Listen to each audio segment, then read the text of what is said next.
जे बैठे बोलो बाबा का अमुक फोन है माता दिया है नहीं तो राके अमुक सौदा ही होने ब्याह है।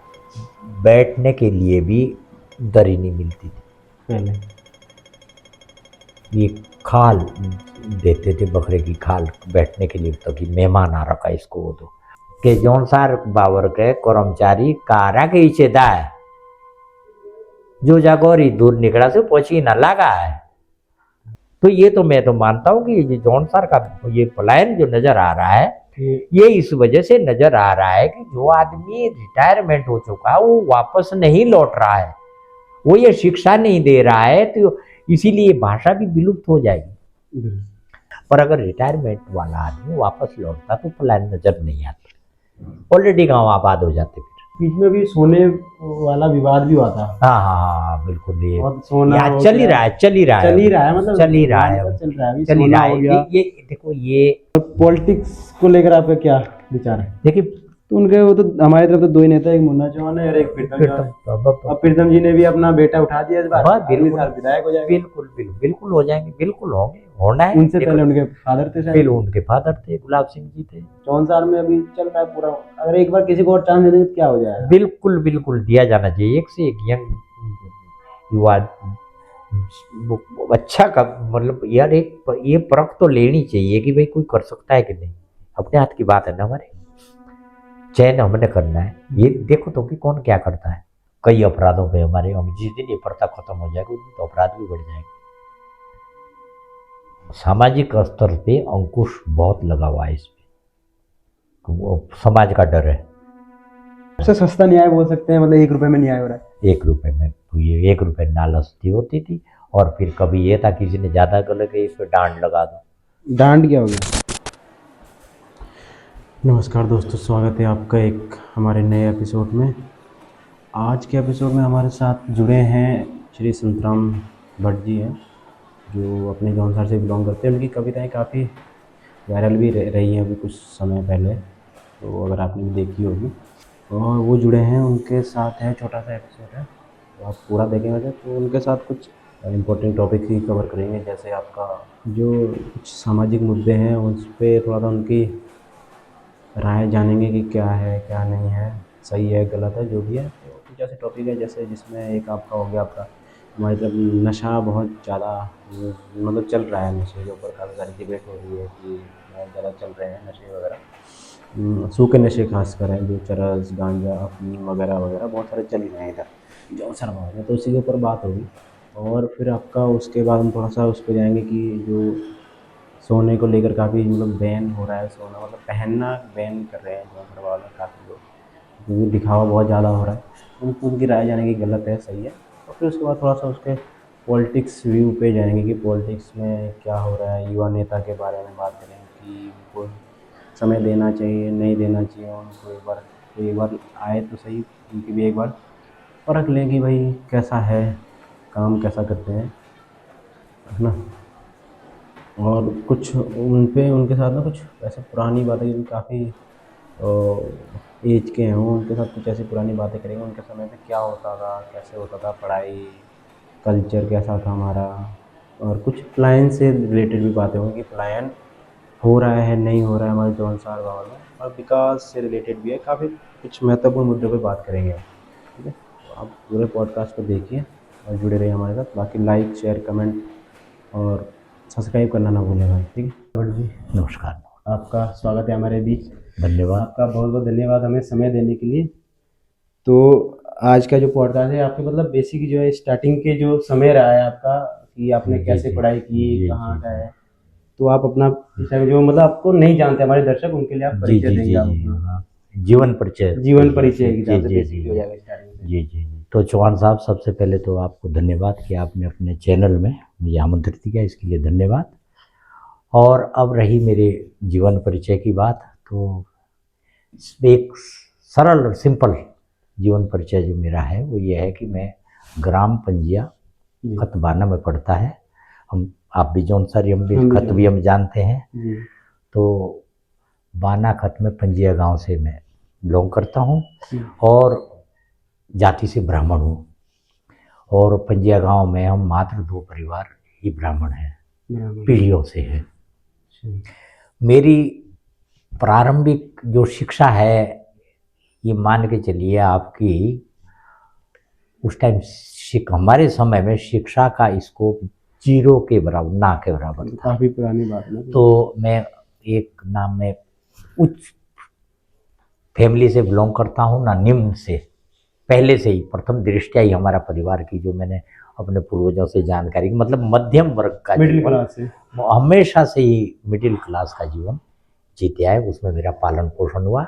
और प्रारंभिक शिक्षा मेरी ये प्राइमरी पाठशाला ग्राम पंजिया से, जो हमारे प्रथम में तो हमारे खत में एक स्कूल जो सुनने में आया, मात्र शहरी में था स्कूल। अच्छा। एक पूरे खत में एक स्कूल गांव शहरी में जो सुना है। उसके बाद फिर पंजिया में स्कूल खुला, वो हमसे भी कई सीनियर, पहले वो की बात होगी जो हमसे सीनियर पढ़े होंगे, पढ़ते उस टाइम ये थे कोई 2 क्लास, कोई 3 क्लास, उसके बाद नहीं पढ़ाना। खाली ये बोलते थे बुजुर्ग लोग कि हिसाब किताब के लिए पढ़ाना है, बस यही घर का हिसाब किताब जान पाए। तो फिर प्रारंभिक शिक्षा 5वीं तक प्राइमरी पाठशाला पंजिया से ग्रहण करी। उसके बाद 6ठी से और 10वीं तक की शिक्षा सैया स्कूल से करी। तो सैया जो आजकल राजकीय इंटर कॉलेज सैया के नाम से स्कूल है, वो उस टाइम जॉन सार बाबर उच्चतर माध्यमिक विद्यालय सैया के नाम से था वो पहले हमारे समय में। और हमसे पहले मात्र 1 या 2 बैच ही थे। जो हमारा बैच था, जो प्रथम हम हाई स्कूल पास आउट करके निकले वहाँ से, तो 50 का बैच था। और उस 50 के बैच में से मुझे लगता है कि 10 ही लोग ऐसे रहे होंगे जिन्होंने सर्विस नहीं की, बाकी शायद 40 लोग हम सब सर्विस में। और उसमें अधिकारी स्तर के भी, जैसे कनुआ से प्रताप सिंह जी चीफ से रिटायर हैं, कुंवर सिंह जी भूबऊ लास्ट IAS से रिटायर है, सलाहकार, बिल्कुल हम बैचमेट ही। डॉक्टर दौलत राम जी थे जो एक्सपायर हो गए, ये देवभूमि हॉस्पिटल के मालिक। और ये डॉक्टर अमर सिंह राय, ये हम सब एक बैचमेट थे। तो उस टाइम जो 10वीं भी पढ़ा हुआ था उसको भी कहीं ना कहीं रेशियो काफी बढ़िया था, मतलब बड़ी अच्छा था। सर्विस रेशियो का अच्छा था, शिक्षा का वो कम था, सर्विस रेशियो अच्छा था। तो फिर शिक्षा का हमारा यहाँ तक हुआ। और उसके बाद फिर हमने अगला चरण अपना शुरू किया जीवन। जॉब का भी है आपका, आप ऐसा ही से रिटायर हुए, तो मतलब आपकी पसंद ये थी पुलिस में जाना की? प्रथम पसंद तो मेरी ये थी चौहान साहब की, उस टाइम SSB आप भली भांति जानते होंगे, फोर्स है SSB। तो SSB के उस टाइम गांव में कैंप लगते थे, ट्रेनिंग के लिए आते थे वो। इसलिए कैंप लगते थे कि ये चाइना बॉर्डर है, और हमारे यहाँ जौनसार बाबर में लेडी जेंट सबको ट्रेनिंग मिलती थी, सबको ट्रेन किया जाता था। ये गुरिल्ला फोर्स के नाम से रखा जाता था। गुरिल्ला फोर्स का मतलब ये होता है कि सपोज कीजिए कल की तारीख में अगर चाइना अटैक करता है और इधर सेना आती है, हमारी फौज आएगी, तो वो हम लोगों से ही, हम लोगों को अपने साथ शामिल करके हम लोगों से ही रास्ते और वहाँ की पूरी, और गुरिल्ला वार का मतलब है कि सेना, अगर चाइना की सेना आ गई तो समझेगी कि लोकल है, और हम लोग ऑलरेडी ट्रेन है, हमारे पास हथियार वेपन दिया हुआ है भारतीय सेना का, तो हम गुरिल्ला वार करेंगे उनके। इसलिए ये ट्रेनिंग दी जाती थी, बेसिक ट्रेनिंग देते थे, बेसिक ट्रेनिंग होती थी, मात्र फायर तक सीमित था। राइफल होती थी मात्र, AK-47 ऐसा कोई वेपन नहीं था, राइफल तक सीमित था, और वो ट्रेनिंग दी जाती थी, इसीलिए वो ट्रेनिंग दी जाती थी। तो उस टाइम जब वो ट्रेनिंग के लिए गांव में आते थे तो जौनसार के लोग, कई जौनसार से पहले ITBP आती थी जी। तब SSB की स्थापना हुई, तो SSB को में फिर जौनसार के लोग भर्ती हुए। ITBP वाले हमारे सामने ही 2-3 को तो हमारे सामने ले गए थे वहाँ से, हमारे स्कूल में जब कैंप लगा था कि भाई किसी को भर्ती होना तो वहाँ से ग्राम देव के 2-3 लोग और कई जगह के औरों के, तो जहाँ भी जाते तो वहाँ से लेके जाते थे। तब जब वो SSB में हमारे यहाँ के लोग भर्ती हुए और वो गांव में कैंप करने आते थे, तो एक क्रेज लगा कि यार इनका तो स्टैंडर्ड, और वो फिर कबड्डी स्पोर्ट वगैरह होते थे तो वो कबड्डी खेलने आती थी। SSB की टीम में 4-4 टीमें SSB की होती थी, सब जौनसार के छोटे जवान सब थे, सब छठे हुए जवान। तो जवानी भर्ती किया जाए, भी हाइट मतलब सही थी, हाइट तो फिजिकली फिट होता है ये फोर्स का जवान, फोर्स में वही लिया जाएगा जो फिजिकली फिट होगा। तो सब चट तो वो एक क्रेज पड़ गया था। तो मेरा भी एसएसबी में जाने का पूरा वो था, लेकिन एसएसबी की उस मध्य कोई वैकेंसी नहीं निकली। ये 75 से लेकर के 73 से लेकर के मैं 79 तक उसी वेट में और जगह की वैकेंसियों के लिए भी लेट हुआ, नहीं जा पाया। और तब अंत में पुलिस में वैकेंसी निकली तो पुलिस की वैकेंसी में शामिल हुआ। लास्ट में पुलिस की वैकेंसी में शामिल हुआ और वहाँ से मैं, और पुलिस की वैकेंसी में मैं कांस्टेबल के पद से भर्ती हुआ था और सब इंस्पेक्टर के पद से ये 2016 में ये मोरी थाना मेरे ही हाथ की स्थापना है। अच्छा। ये मोरी जब थाना खुला तो प्रथम थाना खुला है, वो राजस्व क्षेत्र था। तो पुलिस का थाना वहाँ जब ये नशे का वो तो जनता की मांग पे, उधर भी सूखे नशे का ज़्यादा हो तो जनता ने मांग करी, तब मोरी में थाना खुला। तो मोरी में चॉइस पोस्टिंग पे हम लोगों को छांट करके कि कांस्टेबल जिले में ये रवि प्रसाद है, वहाँ के नैनबाग से ऊपर गांव पड़ता है, पंडित ही हैं वो भी, वो एसओ थे, उनके साथ में सब इंस्पेक्टर था। और उन्होंने कहा कि जिले से जो भी आपको फोर्स चाहिए अपनी पसंद का लीजिए और मोरी आप लोगों को भेजा जा रहा है। तो वहाँ का आज भी जो रिकॉर्ड अभिलेख है वो प्रथम के मेरे हाथ से वो मोरी थाने से, और वहीं से मैं 2016 से रिटायर आ गया था। लास्ट भी मतलब वहीं से हुए आप रिटायर्ड? वहीं से मोरी थाने से। वैसे नौकरी की शुरुआत मेरी गाजियाबाद यूपी में, यूपी में वैकेंसी भर्ती उस टाइम उत्तराखंड नहीं बना था, सन 79 में भर्ती हुआ। तो 80 में पोस्टिंग मेरा गाजियाबाद डिस्ट्रिक्ट में हो गया था। फिर 80 से लेकर के और 94 तक मैं गाजियाबाद में ही रहा। गाजियाबाद के कई थानों में पोस्टिंग रहा, मैं कोतवाली में रहा, मोदी नगर रहा, मुरादनगर रहा, मसूरी रहा, थाना निवाड़ी में रहा, कई थानों में, वहाँ साहिबाबाद में रहा, मोहन नगर चौकी का 5 साल का कार्यकाल है मेरा उस टाइम का। उसके बाद फिर बागपत में आ गया था। बागपत पहले मेरठ में था, जब मैं बागपत पोस्टिंग थाना था, बागपत मेरठ से मेरा पोस्टिंग बागपत हुआ, तो बागपत फिर डिस्ट्रिक्ट बन गया था जी। उसके बाद फिर उत्तराखंड बन गया। तो जितने हम उत्तराखंड के थे हमको उत्तराखंड रिलीज कर दिया कि भाई अब आप अपनी स्टेट में जाओ। तब 99 में मैं उत्तराखंड में आ गया था और मेरा पोस्टिंग उत्तरकाशी डिस्ट्रिक्ट में हो गया था। और तब से मैं उत्तरकाशी में ही रहा, वहाँ भी हर थानों में पोस्टिंग रहा मेरा। नौगांव चौकी इंचार्ज रहा, डामटा चौकी इंचार्ज रहा, पुरोला थाने में रहा, बड़कोट थाने में रहा, कोतवाली में रहा, धरासू थाने में रहा, मनेरी थाने में रहा, गंगोत्री चौकी इंचार्ज रहा, सभी जगह पोस्टिंग रहा पूरे डिस्ट्रिक्ट में। आज भी अगर मैं जाता हूँ तो ऐसी कोई जगह नहीं जहाँ मुझे पहचानेंगे, आज भी परिचित है मेरे से। और लास्ट भी मैं रिटायरमेंट भी उसी डिस्ट्रिक्ट से 2016 में जुलाई में 31 जुलाई 2016 को रिटायर आ गया था। वो एरिया ही पूरा आपके हाथ में था मतलब? ये बिल्कुल, मैं तो मतलब उसी पोस्टिंग होता है पुलिस डिपार्टमेंट में, 1 साल कहीं रहे, फिर अगले साल फिर बदल दिया, व्यवस्था बनाने के लिए कहीं भी किसी को शिफ्ट कभी भी करते रहता है। तो फिर लास्ट में वहीं से रिटायर आ गया था। और आप इसके साथ जैसे ब्राह्मण की आपने बात की, आप पुजारी भी हैं? जी बिल्कुल।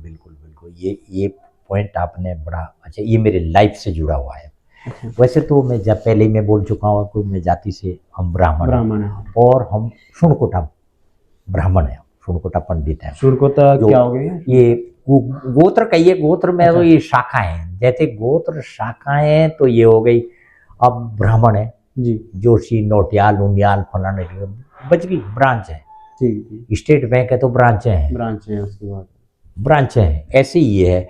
तो हम सुनकोटा से बिलोंग करते हैं और शिलगुर बिजट महाराज का जो पुजारी वो है सुनकोटा। तो हमारे गांव में शिलगुर बिजट महाराज है और पीढ़ी से हम पुजारी हैं।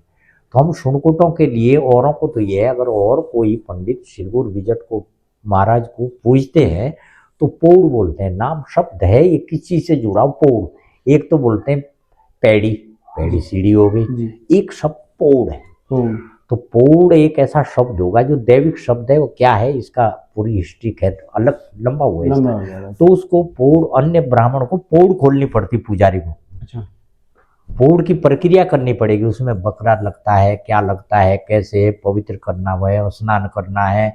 तो अगला अगर कोई अन्यंत्र ब्राह्मण सुनकोटा के शिलगुर बिजट महाराज को पूजने में आता है तो उसको पोड़ खोलनी पड़ेगी, बाकायदा पोड़ खोल के पुजारी बनना पड़ेगा। और हमारे सुनकोटों का ही हमारा कोई बच्चा है, कोई वो सबके लिए जन्म से। पोड़, सबके लिए पोड़ खुली है।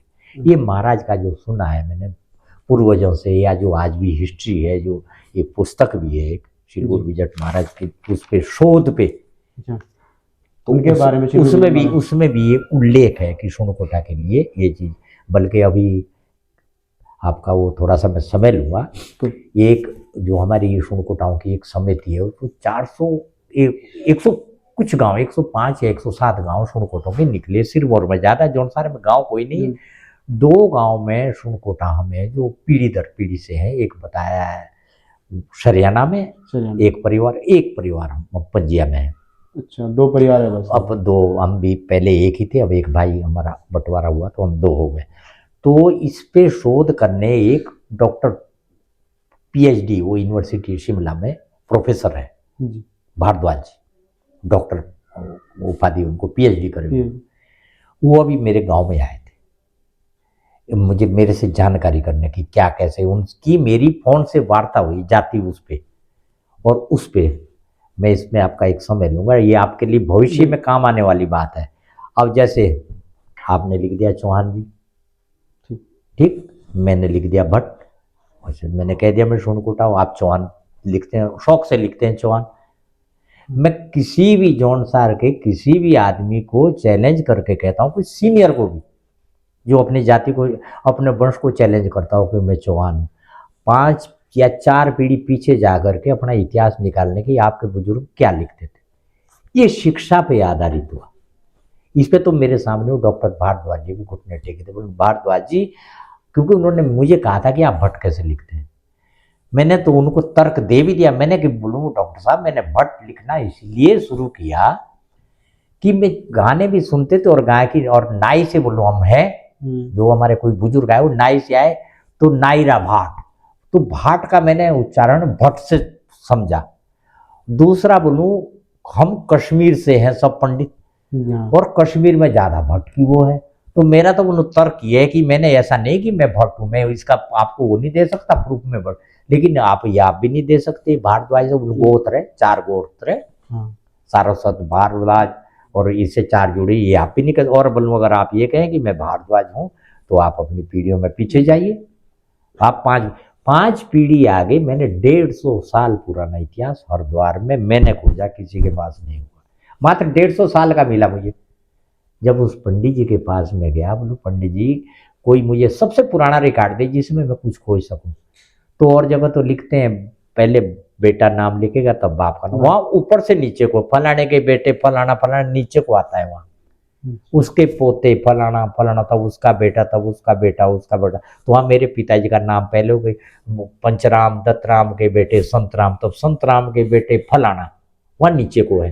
तो एक बुलाए, एक ऊपर पड़ा हुआ है पुराना पोता, इसे तो उस पर दूर लगी थी, फुर्सत में था, ड्यूटी थी मेरी हरिद्वार, मैंने वो पोता निकाला, खोजा, तो वहाँ मात्र लिखा हुआ ये मिलता है हरिद्वार में, ब्राह्मण जाति पहले है, पंडित संतराम, ठाकुर फलाना, नाई फलाना, बाजगी, बल्कि नाई भी नहीं बाजगी, कोल्टा, डूम, बड़ाई, सुनार, जाति आगे है कार, पीछे कोई चौहान या कोई। और हमारा जो मेरा खुद का रिकॉर्ड है, मेरे से सीनियर का जो पुराने इतिहास आप स्कूलों में देखोगे, आप कभी स्कूल जाना अपने गांव में, और इतना ही गुरुजी से पूछ लेना कि अगर आपके कोई 50 साल पहले के पढ़े हुए, तो उनके आगे चौहान लिखा हुआ है कि नहीं, नहीं होगा, नहीं होगा।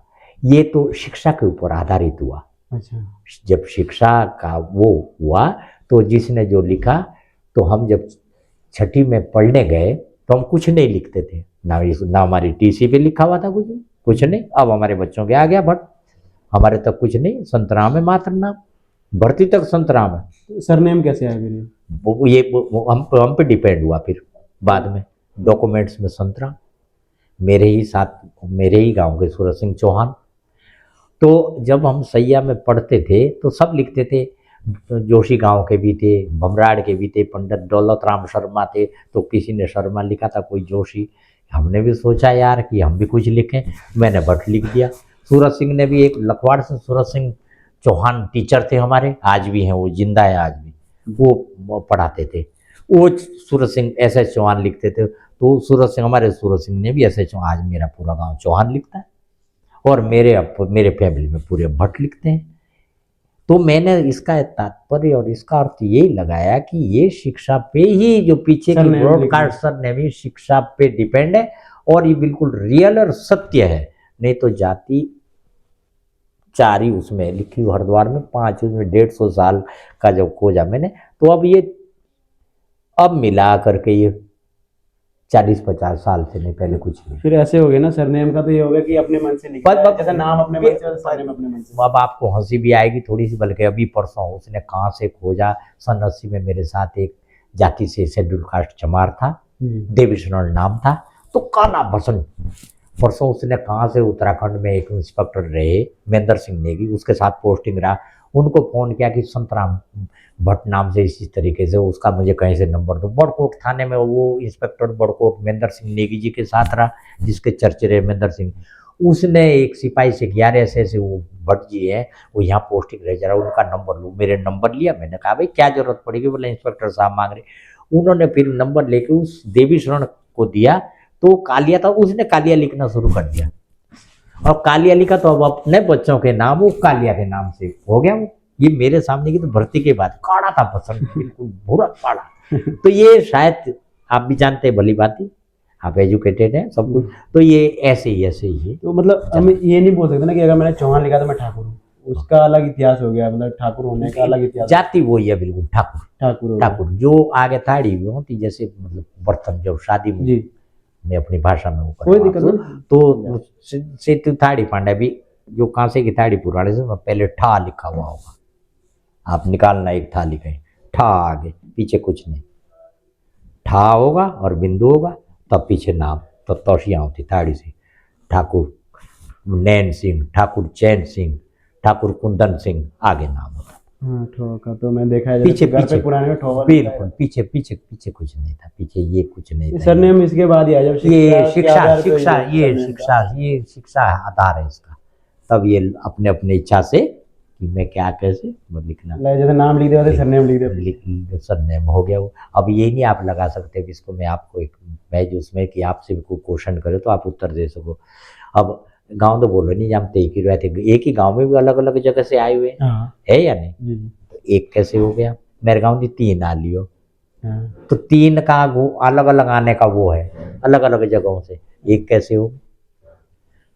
अब मैं उत्तरकाशी पोस्टिंग रहा एक बार में, एक लेडीज आई, उसका मैटर था कुछ, शादी हो रखी थी उसकी, तो कुछ जैसे बोला ऐसे, तो बेचारी 2-3 दौड़े से जाना पड़ा, गांव बहुत दूर था, गए, बोलो तो ये बता तेरी वो कहाँ रहता है तेरा पति, ससुराल का, बोला ये ऊपर घर। बोले ऊपर कैसे हो गए, इसी गांव में, हमें क्या पता, हम तो जौनसार बिलोंग। बोला नहीं, हम एक गांव में ही है हमारे, तो वो वहाँ शादी ऐसे होती है, अगर आप रावत है और मैं बिष्णु, और ये जोशी है, और ये कोई जोशी है, और मैं भट्ट हूँ, तो गांव में शादी कर ली, क्योंकि गोत्र चेंज हो गए, गोत्र में नहीं करते, और है भी सत्य। तो सरनेम तो ये आपने बोला ना, सरनेम तो आपने बोला कि जैसे लिख दिया वैसे हो गया, बस मैं इसको यहीं तक, मैं बल्कि इसको मैं बिल्कुल उससे प्रमाण के साथ बोल सकता हूँ कि कोई अगर डिस्कस करे तो बिल्कुल मैं कर सकता हूँ। सरनेम ज्यादा पुराने वो नहीं है, नहीं है इसकी कोई, 150 साल पुराना चल जाओ, नहीं है कोई फाउंडेशन नहीं है इसकी, कोई फाउंडेशन नहीं, कोई ये कह दे कि बिल्कुल हमारे जो पूर्वज थे, हमारी 10 पीढ़ियां चौहान थे और हम भट्ट थे या हम जोशी थे, बिल्कुल नकारता हूँ, इसका विरोध करता हूँ, और मेरे से डिस्कस करे, जिसको करना है मेरे से डिस्कस करेगा। जब भी कोई आए तो मेरे पूछे कि आप भट्ट जी ने आपने कैसे बता दिया, उसको मैं कहूँगा कि आप जरा प्रमाण लाइए। राजस्व में जब से कभी होगा राजस्व अभिलेख निकालना, कभी कोई अगर होगा तो 250 साल पुराना निकलेगा, कोई बता के दिखा दे कि मेरे ये लिखा हुआ है, चैलेंज करता हूँ। तो ये भी तो नाम कहीं से आए होंगे ना, जैसे चौहान भट्ट कहीं से तो आए होंगे, कैसे ये ऐसा है ना, आए हैं ये हमने, ये जौनसार तो पूरा ही पलायन पे आधारित, पलायन से आए हुए हैं। आगे प्रमाण इसका कुछ खास है नहीं कि किस कास्ट से आए थे, है तो है वैसे पृथ्वीराज चौहान, इसको क्यों नकारूं मैं, पृथ्वीराज चौहान है, कश्मीर में भट्ट पंडित अब भी है, लेकिन है अब के, अब तब से अब तुम और में लगा लीजिए, चलो पृथ्वीराज चौहान अब की है, कोई ज्यादा पुरानी बात हो। नहीं, क्या रामचंद्र जी चौहान लिखते थे? उनका भी सरनेम कितना नहीं पुराना इतिहास है, ठाकुर थे, क्या चौहान लिखा उन्होंने? है। रावण ने क्या भट्ट लिखा? ब्राह्मण था। बस बोलिए, क्यों नहीं लिखा उन्होंने? सरनेम वैसे ये वाला बाद में ये जातियां चार में ही है, न्यू नहीं है सरनेम चार ही में है, ये बांटा गया है, एक व्यवस्थाओं के लिए बांटा गया, चार ही है, ब्राह्मण क्षत्रिय वैश्य शूद्र, बस। क्या था? मेरा जो अपना तर्क है, ये तो बांटा गया, फिर हमने फिर उसमें काट फाट छांट, आगे को शायद हो जाए और भी हो। और एक आपने शब्द ऐसे बोला पोथा, क्या हो गया पोथा? बोला था कुछ आपने जी, हरिद्वार में आप पोथे। वो पोथा, ये वहाँ रिकॉर्ड जिसको बोलते हैं, रिकॉर्ड। अभिलेख। अभिलेख। अभिलेख जैसे जैसे ये बोलते हैं ना, जैसे बनिए गया बई, तो वो पोथा रखा था, पोथी, उसमें पूरा आप जाओगे ना, तो आप अपने खत की निकाल लेना कि हम मेरे खत की देना, तो वो खत वाली मिल जाएगी आपको। पहले तो पूरे जौनसार की मिलेगी, कहीं की भी ले लेना, फिर खत की, फिर आप उसमें देख लेना कि कौन कब कब कब गया हमारा हरिद्वार, एंट्री होगी। अच्छा। कभी लोग उसमें जाते हैं, जैसे अपने पितरों के वो करने जाते हैं वहाँ तर्पण, उस टाइम की भी लोग एंट्री करवा देते हैं वहाँ, तो रिकॉर्ड मिल जाता है कि हमारे कौन थे। मुझे मेरे पिताजी लोगों को नहीं था पता कि हमारी कितनी पीढ़ियाँ, उनको अपने बुजुर्ग का उसका पता नहीं था, उसका नाम गलत बता रखा था, जब मैंने खोजा तो दूसरा ही नाम है, तो मुझे मिला 9वीं पीढ़ी है। अच्छा। उनको 3 पीढ़ी से ज़्यादा का उनको भी पता नहीं था।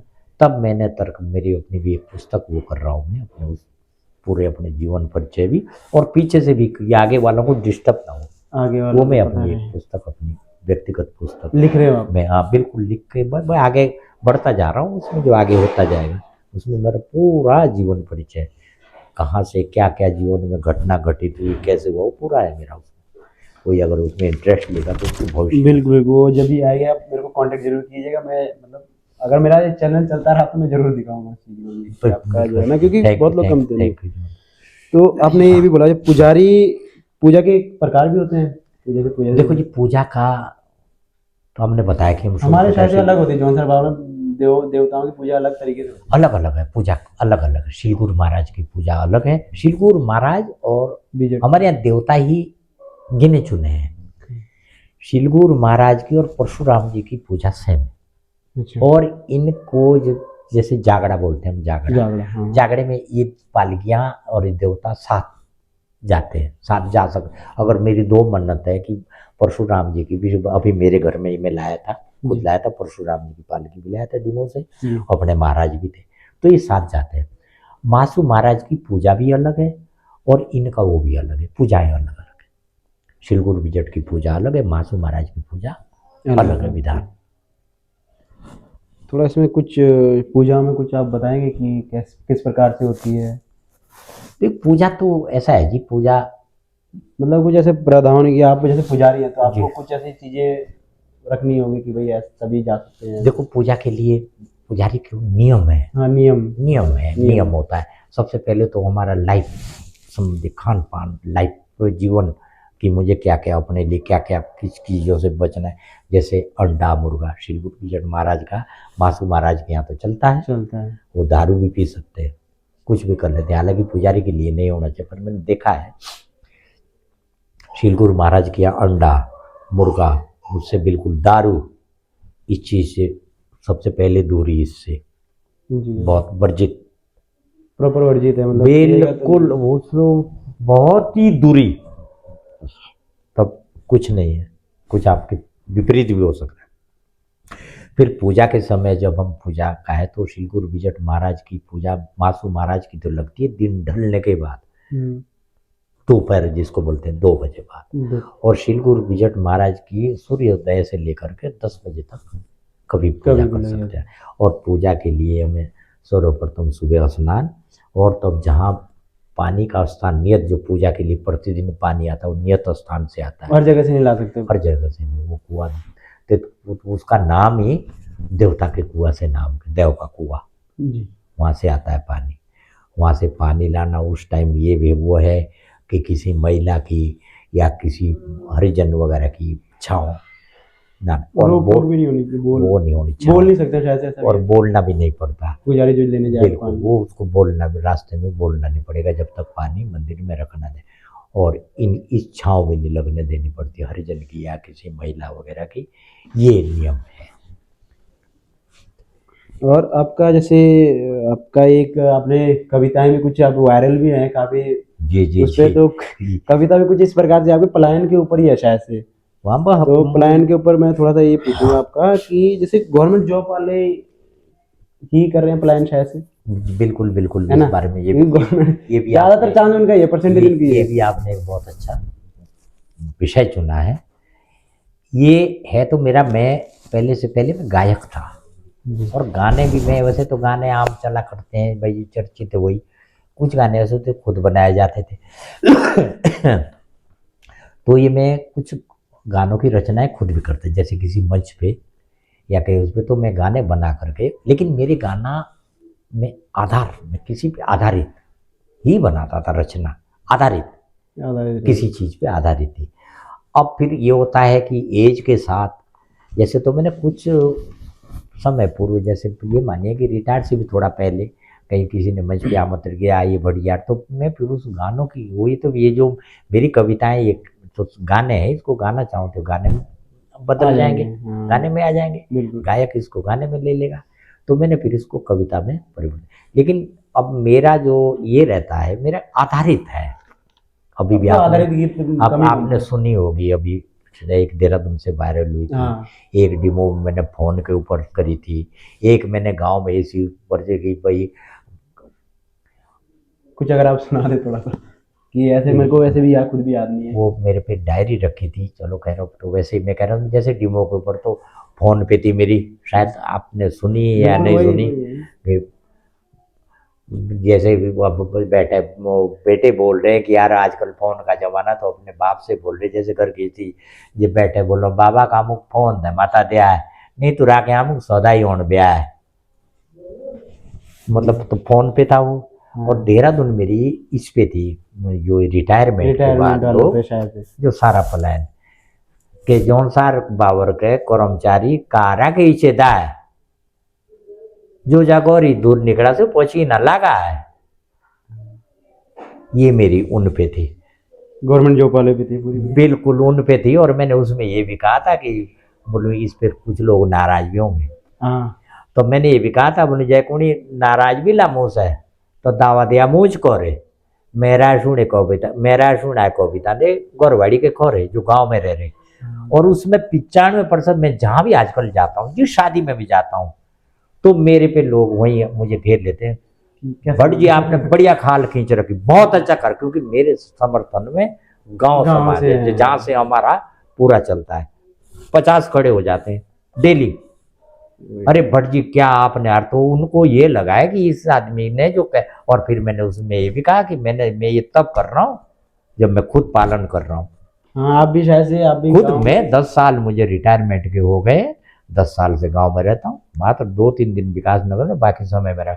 आज आप मेरे सामने बिल्कुल साक्षात हैं। जी, इससे पहले की कल की, जो मैंने कल आपने कहा था कि मैं समय बोलूँ तो मैं कल मिल पाऊंगा, 15 दिन से कंटिन्यू में समाज में शादियों में हूँ।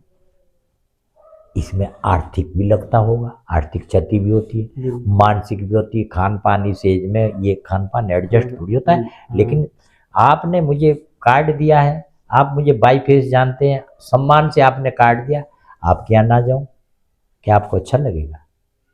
तो ये समाज का पालन। अब इस पे मैं उन लोगों से जो हमारे सर्विस करी है, 10 साल 20 साल, किसी ने 30 साल, किसी ने 40 साल, रिटायर आ गए।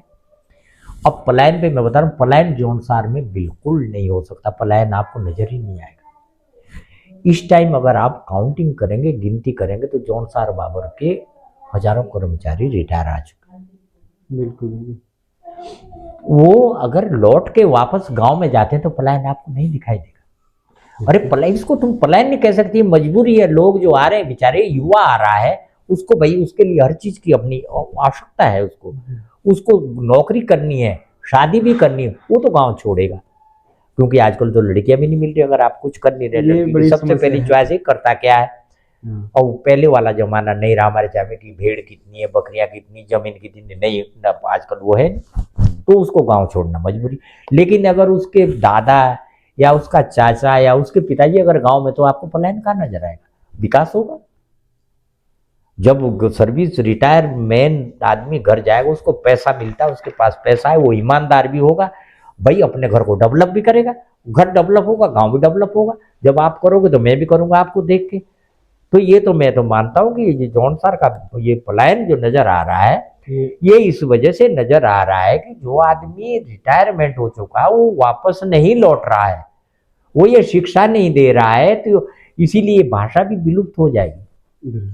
जो हमारी जौन सारी बोली भाषा, ये भी विलुप्त के कगार पे आ गई है। कुछ मैंने देखा है कि अब आगे वाले बच्चे जब उसको आप गांव में नहीं जाएगा, आप उसको खुद नहीं उसका, आप घर में नहीं उसका आप आपस में वो कर रहे, तो वो कहाँ से सीखेगा?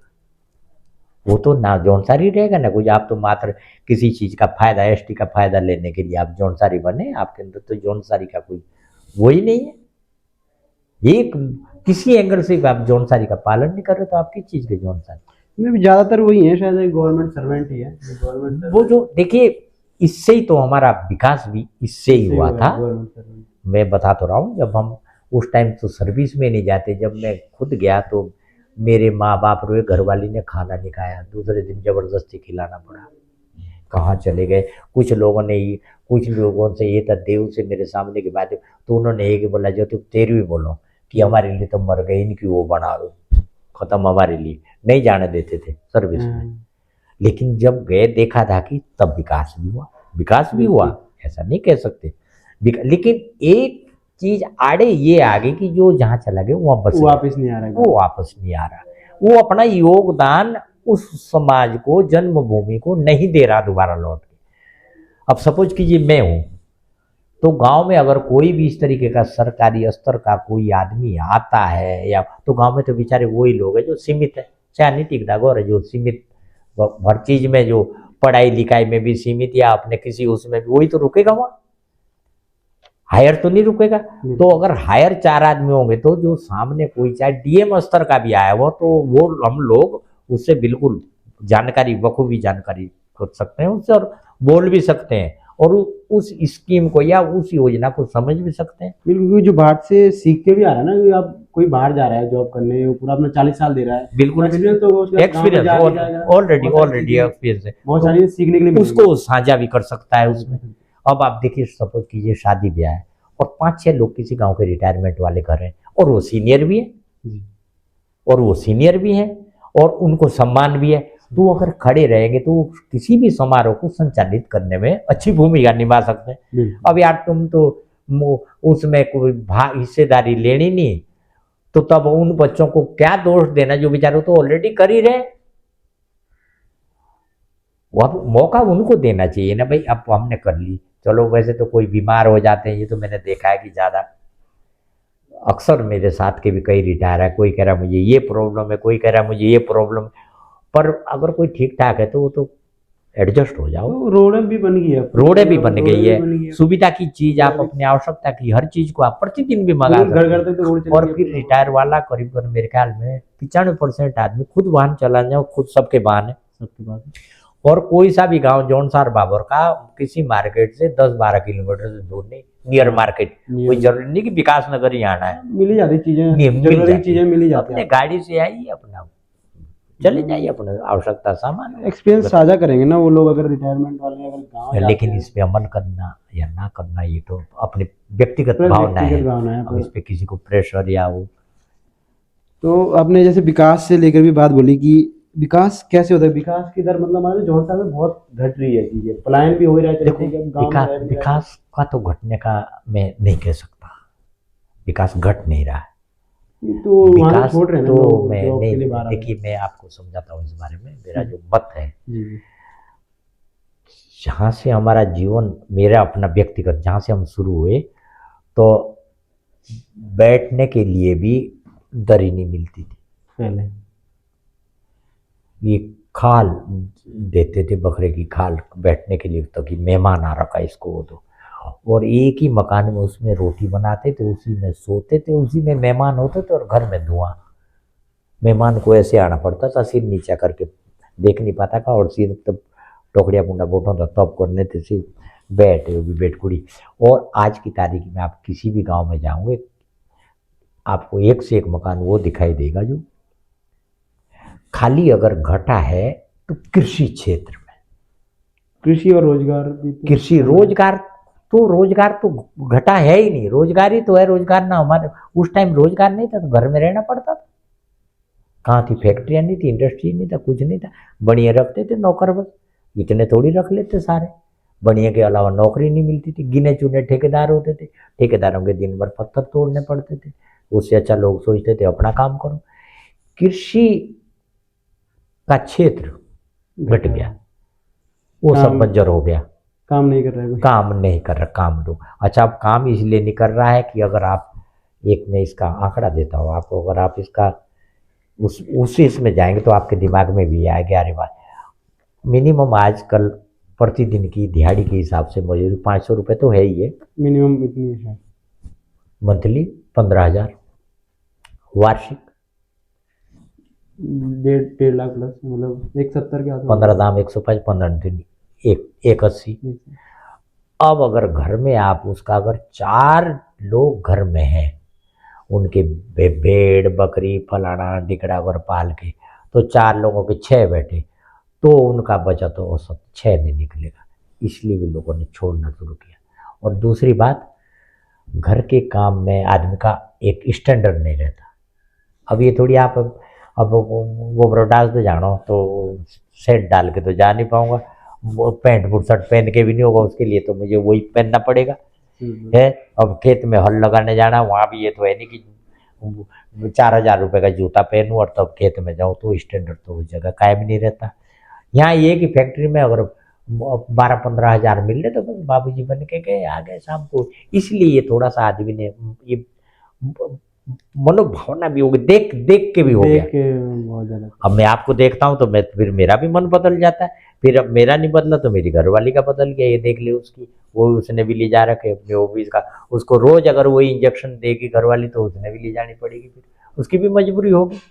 ये इसीलिए भी ये पलायन का एक वो न, पर ये पलायन अगर ये रिटायर ठीक है, पलायन है उसको तो भाई अपना देखो, वो अपना आगे का भविष्य, उसको बच्चे भी पढ़ाने हैं, बात सही। जो तो सर्विस में लग गया वो तो चलो जाएगा ही, लेकिन जो दूसरा बेचारा अगर वो भी छोटी मोटी कहीं कर रहा तो उसको बच्चे की भी तो आगे शिक्षा है, क्योंकि शिक्षा का भी स्तर गाँव में अच्छा नहीं है, कम है। मतलब जिस उससे स्तर से आदमी चाहता है उस स्तर पे लेवल पे नहीं है। इसलिए उसका एक फोकस ये भी रहता है कि यार नीचे जाऊंगा तो कहीं अच्छी शिक्षा बच्चे हो जाएंगे, इसीलिए भी ये थोड़ा। पर अगर रिटायरमेंट वाला आदमी वापस लौटता तो प्लान नजर नहीं आता, ऑलरेडी गांव आबाद हो जाते फिर। वो तो अपने आप जब एक उनकी उम्र होगी उसके बाद गांव में, उसके बाद गाँव ऑलरेडी आबाद हो जाते गाँव।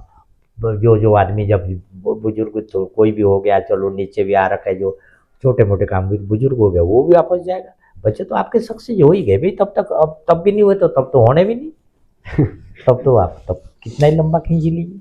ये अपने देख रेख जैसे बोला ना, बीच में भी सोने वाला विवाद भी हुआ था। हाँ बिल्कुल, ये सोना चल ही रहा है मतलब चल ही रहा है। ये देखो, ये अब इसको आप क्षेत्रीय मुद्दा कहिए, क्षेत्रीय मुद्दा एक तरफा हो गया ना पूरा। अभी हम एक बारात हमारी देहरादून से, वो दुधाऊ से देहरादून गई थी। लड़का हमारे दुधाऊ का है, मेरे जजमानों में, और लड़की कुमाऊं की है। तो वहाँ कम से कम मुझे नहीं लगता 2-2.5 हज़ार आदमियों का खाना कम से कम था। वेडिंग पॉइंट मुझे लग रहा है 8 लाख से नीचे के वेडिंग पॉइंट नहीं था रेंट। उसमें कुमाऊं की लड़की, तो कुमाऊं के लोग ज़्यादा थे।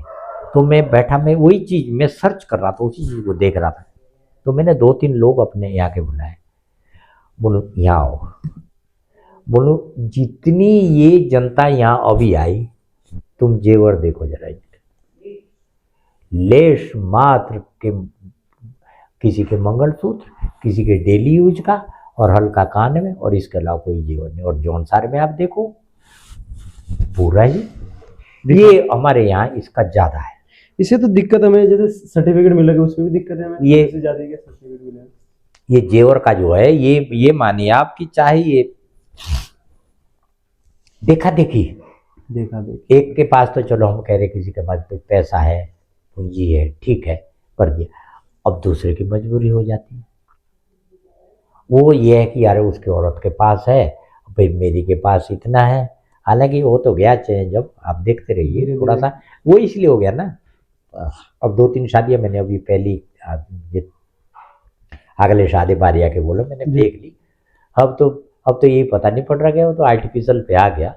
अब आप जज भी नहीं कर पाओ, कैसे बोलोगे। अच्छा, अगर आपको मेरे बारे में पूरा पता है कि भाई भट्ट जी ठीक ठाक है, मैं अपनी औरत से या अपनी बहू से पूरा आर्टिफिशियल पहना, आप ये थोड़ी कह पाओगे किसके आर्टिफिशियल। तो देखा मैंने वीडियो, मैं खुद ही, अब दूसरों ने तो पता नहीं ये भी सोचा हो, तो मैंने देखा मैंने इसका मत इसके बस का है ही नहीं, जो इतना बड़ा लटका रखा है ही नहीं इसके बस का, बनाना ही आर्टिफिशियल है। पर वैसे सोने के ऊपर ज्यादा वो कर रखा था, और इस पे वास्तव में है तो ये प्रॉपर्टी, ऐसा भी नहीं कह सकते, पर ये इसलिए गलत है प्रॉपर्टी कि मेरी हैसियत नहीं तो मैं तब बना रहा हूँ, तब गलत है तो ये बेच के भी बन रहा वैसे ये सेविंग है। हाँ। देखिए, मैं एक दिन एक ज्वेलर से बात करी थी, 74 मन भी बना लिया था मैंने, 74,000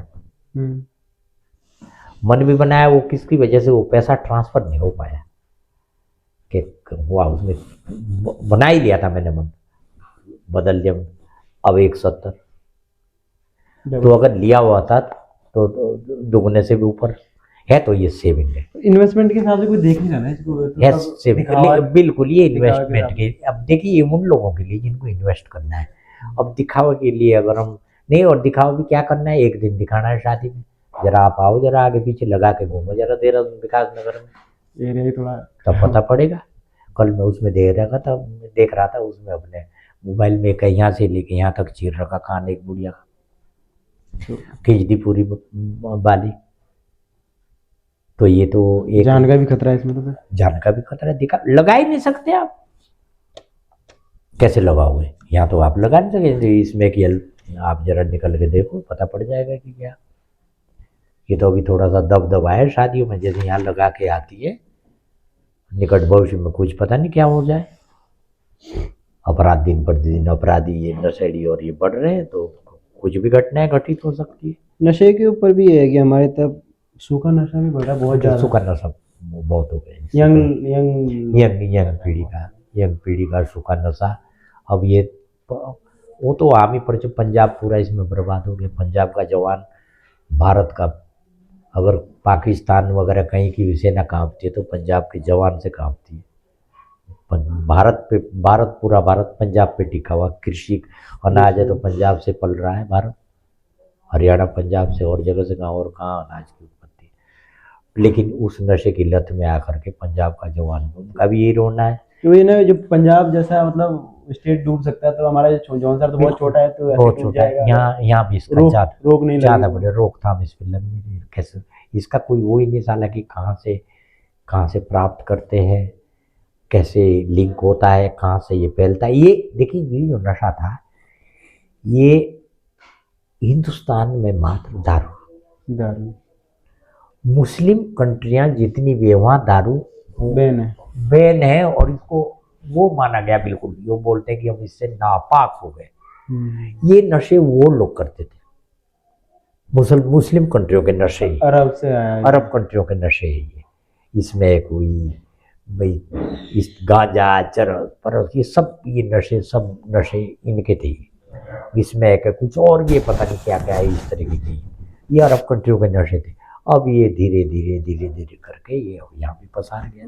नशे भी है ना कि अब घर पे जैसे दारू पी के जाएगा तो उसका पता चल जाएगा। इसमें जो शुगर नशे में, इसमें ज्यादातर मतलब पता नहीं चलता लोग को, एकदम पता आप उसमें नहीं कर सकते। जैसे दारू के तो आपको स्मेल भी आएगी पूरी, इसकी कोई स्मेल नशा तो दिखाई पड़ता है उसका भी, खैर इनका भी नशे में तो होते हैं, और लेकिन इसकी वो नहीं दिखाई पड़ती। दारू का तो बल्कि नशा बहुत अच्छा नशा है। दारू आदमी ज़्यादा पी भी नहीं सकते, आज ज़्यादा पी लेगा तो फिर अपने आप पीछे हट जाएगा। और ये तो साली, तो इसके तो हमने तो खुद, जब मैं पुलिस में था, हमने देखे हैं इनको। जब हम बंद करते थे पहले तो हम टलते थे इनको बंद करने में भी, इनका मरने का खतरा भी रहता है। इनके अंदर कुछ नहीं, खत्म हुए हुए रहते हैं। इनकी आंतें अकड़ने लगती है अगर मिलता नहीं टाइम पे। मिलता नहीं टाइम पे आके। तो साले हवालात से अंदर से गालियां देते थे सालों, और दीवार पे सिर मार के खून निकाल देते थे, पिलाओ पिलाओ मुझे, नहीं साले मैं मर रहा। और दीवार पे से खुद खुद नशा करवाना पड़ता था कि साला कल तक जेल तो चला जाए, नहीं मर जाएगा। इतना बुरा नशा है ये। और ये नीचे से सुखा के लाता है आदमी को ऊपर, बिल्कुल खोखला कर देगा। इसमें आप 1 महीने तक खाइए पिए और 2 दिन इसका नशा कीजिए और वो सारा खत्म। इस पे रोकने का आपके हिसाब से कैसे रोक सकते ये हैं? देखो जी, इसको तो पहले तो ये परिवार से रुक सकते घर का अगर आदमी हैं। देखे अगर अपने आप बच्चों देखिए, को। आप अपने फैमिली के आप खुद जिम्मेदार हैं। अब मैं दूसरे की फैमिली में कैसे कर सकता हूँ? बोल देते ना, सीधे फिर- बोलेंगे कि क्या करना है। फिर इसको बड़े स्तर पे अगर आप इसको जाए तो इसको शासन प्रशासन स्तर पे ही, भाई जब कहीं से आएगी नहीं तो फिर कहाँ? ऐसे तो यहाँ तो तैयार हो नहीं रही, कहीं से तो आ रही है। ये प्रशासन स्तर पे छापेमारी, भाई इसको कहाँ से बिकती है, कौन इसका वो है, तो उस स्तर पे ये हो सकता है। वैसे ये घर स्तर पे ज़्यादा जो इसका प्रभाव पड़ेगा समाधान रोकने है का। वो व्यक्तिगत अपने फैमिली स्तर पे ही हो सकता अगर है। अपनी कि हम फैमिली बचा लेंगे तो अपने ऐसे बच- धीरे धीरे सब। बस फिर धीरे धीरे। तो अब होता ये है कि अब भाई बच्चे हैं तो बाहर तो भेजना ही है, चलो हम घर से बच्चे को बोल देंगे ऐसा नहीं बेटा करने। अब आप प्रतिदिन तो बच्चे के पास जा नहीं पाएंगे। अब वहाँ साले सोसाइटी के 2-3 उस तरीके के, उस हो सकता है स्वाभाविक वो बदल जाए। अब ये भी है, ये वैसे शासन प्रशासन व्यवस्था हुई थी, बल्कि कालसी में शायद आप, हो सकता है आपकी उपस्थिति ना रही हो, कालसी में एक बहुत बड़ी पूरे जौनसार की मीटिंग सभा हुई थी। मैं भी गई तो सभा हुआ। सबने अपने अपने मत अपने अपने विचार रखे, लेकिन उसका भी ग्राउंड पे कोई परिणाम कोई सामने नहीं आया ग्राउंड पे। मेरे को जैसे मैं खुद यंग हूँ अभी, तो मेरे को कारण अपने जौनसर बाबा का, मेरे को अगर मैं अपनी सोच बता रहा हूँ, मेरे को ऐसा लगता है जैसे हमारी तरफ में दारू बंद है, नहीं पीते, बहुत लोगों को नहीं पीने अलाउ है हाँ देवताओं के थ्रू। हाँ बिल्कुल। तो उसकी वजह से भी हो सकता है ना कि वो सूखे नशे की तरफ जा रहा है। नहीं ऐसा है ना, दारू तो देवता की वजह से, बल्कि वो हमारे यहाँ जैसे शिलपुर विजय महाराज तो बहुतों को नहीं पीने देता। तो हम तो ये मान के चलिए कि अगर दारू नहीं पीनी तो क्या नशा करना जरूरी है? अब देवता के डर के मारे तो दारू बंद कर दी, और पिताजी के डर के मारे सूखा नशा बंद नहीं कर रहे है। ये बात है तो फिर। अच्छा फिर है तो नशा ही, वो दारू भी नशा है, ये भी नशा है। बस फर्क इतना है इसमें कि भाई इसको देवगणों ने इसको वर्जित नहीं कर रखा, उसको वर्जित कर रखा। उस समय शायद ये पहले होता नहीं होगा ना, मुझे ऐसा लग नहीं रहा था, है कि नहीं उससे था। पहले नहीं था, इसलिए देवताओं में कभी रोक लगी नहीं। ये उस समय ये नशे बिल्कुल नहीं थे, ज्यादा से ज्यादा कोई इक्का दुक्का भांग, गाँव एक इक्का दुक्का कहीं सुनने को भी भांग पी रहे, वो भी ऐसे जैसे एक मजाक टाइप में, नहीं तो और कोई नशा दारू पिलाओ कोई नशा शुरू में। हमारे सामने मैं भी 71 के आसपास 70 के पड़ाव पे हूँ, तो बिल्कुल ये चीज़ें नथिंग। अब खुद मैं सिगरेट बीड़ी पीता हूँ, आज भी पीता हूँ। तो गांव के जो सीनियर लोग, उस टाइम कुछ ये भी था, तो गांव के जो सीनियर, हम बीड़ी सिगरेट हम जब स्कूल से आते थे तो नीचे खेत में मिट्टी के नीचे बंडल को छिपा के रख देते थे, पी नहीं पाते थे अपने से, उनके साथ पीते थे तो वहीं अलग जा करके 8वीं 10वीं तक भी। और कुछ लोग तो ऐसे थे कि अब तक भी जो बुजुर्ग उनके सामने अब भी नहीं पीते, अगर वो दिखाई दी तो पीछे कर दी। एक ये भी था, अदब सम्मान भी था, सम्मान बड़े के प्रति अपने, बड़े के प्रति ये भी एक थी। इसीलिए हर चीज पे रुकावट थी, अपराध पे भी, नशे पे भी, क्योंकि सब भय था, सम्मान था। तो अब घर से ही रुक सकता है, घर से रुक सकता है। इस पे जो मेरा मत है तो इसका ये है कि घर से ज़्यादा आप अपने बच्चों को उस तरीके के संस्कार दें जो बच्चा उसमें ना जाए, मतलब उसके अंदर ये भावना बनी रहे कि मेरे फैमिली स्तर से हम क्या है और मुझे मेरे माँ बाप ने क्या कहा और मुझे क्या पालन करना है। बच्चे में इस तरीके के संस्कार जाए तो स्वतः ही, चाहे कोई बोले भी, नहीं करेगा उसको। और है ऐसे कई प्रमाण हैं, बहुत से बच्चे मैंने ऐसे देखते 24 घंटे नर्सरियों में बैठे रहते, लेकिन नहीं करते। घर के संस्कार भी मैटर करते हैं कोई भी लेकिन नहीं करते। तो ये तो रही नशीब बात है। इसमें एक और पॉइंट भी है आपका कि जैसे हमारे जो जौनसार बावर से रिलेटेड मैं ज़्यादा चीज़ यही पूछ रहा हूँ, इस पे बात कर रहा हूँ मैं, क्योंकि बाहर तो बात की बात है। जी तो जी। जौनसार बावर जैसे त्यौहार है वो विलुप्त हो रहे हैं, मतलब विलुप्त इन द देखो, सेंस कि वो वहाँ पे लोग कम जा रहे हैं, यस यस यस जैसे यस, विशु, सब सुनियाद वगैरह वगैरह मतलब धीरे धीरे उपस्थितियाँ, वो लोगों की कम हो रहे उपस्थितियों हैं। का वो, देखो यो इसके मेन कारण यही है। ये जो पलायन शब्द आया था ना पहले, जी, मेन का त्योहार है, हर त्योहार मनाया जाता है। उपस्थिति और कम। हमारे यहाँ मैं तो बल्कि मेरा सबसे पहला इस पे भी था गाना, गाना इसको तो फिर मॉडिफाई लोगों ने कई उसमें करा, ये कि जौनसार बाबर के त्योहार के ऊपर भी थी मेरी, वो गाने में था मेरा, वो मेरो बोरो बसों दो जौनसार, जी। 12 महीने 12 संक्रांति 12 त्योहार बार, 12 महीने की हर संक्रांत के, और हर संक्रांत के खान पान भी अलग थे। हम्म, देखिए, जब कोदों की नठावन होती थी, हलवा बनाया जाता था, जी। पिनियात होती थी, पिनवा बनता था, गुड़ियात होती थी, गुड़ गुड़ भी गुड़ बनते गुड़ रोटी बनती थी। और हर मतलब हर उसमें अलग अलग खान खान पान। पान थे, हर त्योहार के। और किस आधार पे थे वो, मौसम से भी रिलेशन था उसका कि किस मौसम में कौन सी चीज सूट है। साइंटिफिक तरीके से भी यह था। साइंटिफिक भी था वो भी उस आधार पे था। अच्छा, अब ये आजकल के त्योहार में इसलिए भी हो गया ये उपस्थिति कम। सबसे पहले तो ये लोगों का, अब डीजे बजा देंगे तो तब तो थोड़ा सा हिला लेंगे पैर। एक तो लोग खुद गाना या अपने संगीत या उसको जान जान भी नहीं रहे। गाना नहीं आता। भाई जब जब ये चल नहीं रहा है, पहले घर के अंदर नाच गाना होता था गांव में, अब तो बस उसे बजा करके अब उसी पे नाच डीजे पे रहे भी तो अपने गाने बहुत मतलब कम बजते हैं, कोई जाता नहीं है, और जैसे थोड़े उसमें मॉडर्न ज्यादा गाने बजे वो उसमें। खुद खुद जानते नहीं। फिर गांव में बजाने वाले भी नहीं रहे, टीम लानी है तो वो तो बजा लेंगे, और जो गांव में जैसे हमारे ढाकी वगैरह बजाते थे वो बजा नहीं रहे, तो जब बाजा नहीं होगा तो नाचोगे भी कैसे। फिर उपस्थिति क्या है कि सब लोग अभी प्लान जो, सब लोग उतर चुके हैं जो इसमें शामिल होते, अब उनकी व्यस्तता ये हो जाती कि ड्यूटी।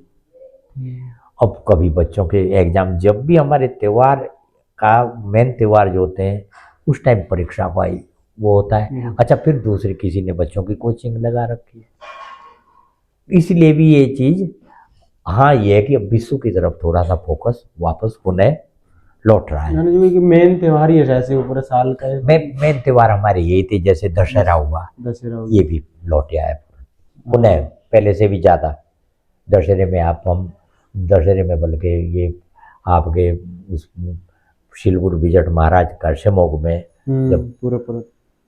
पढ़ने से भी उससे सर्विस से भी पहले जब हम आते तो मात्र मुझे लग रहा है कि 300 आदमी भी नहीं होंगे, छोटी सी जगह थी, 300 भी नहीं होंगे। आज की तारीख में आप देखना दशहरे में वहाँ जगह मिलती है नहीं मिलेगी। विश्व में जाते जरूर थे, लेकिन इस मात्रा में भीड़ थोड़ी थी जिस मात्रा में आज हो रही। तो मेन त्योहार ये थे, दशहरा था, दिवाली थी, और मुरुज, बूढ़ी दीपावली बोलते हैं। दिवाली, हाँ बूढ़ी दिवाली वही हमारी। हाँ। उसमें ये गांव वाइज है, इसमें भी लोग आ ही जाते हैं।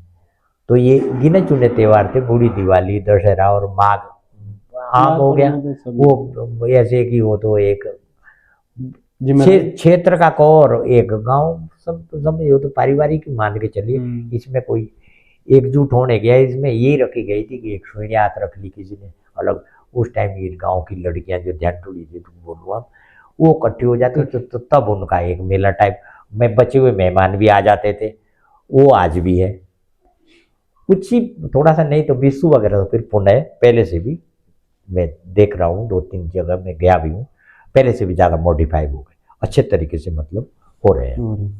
नहीं, जैसे आपने बोला ना कि आ जाते अभी त्योहार के प्रति मिलन समारोह हो रहे होने लग रहे हैं। हाँ वो हाँ, ठीक है। वो एक हिसाब से मैं ठीक ही कहूँगा, उसको इसलिए ठीक कहूँगा, मैं उसका मैं विरोध नहीं करूँगा।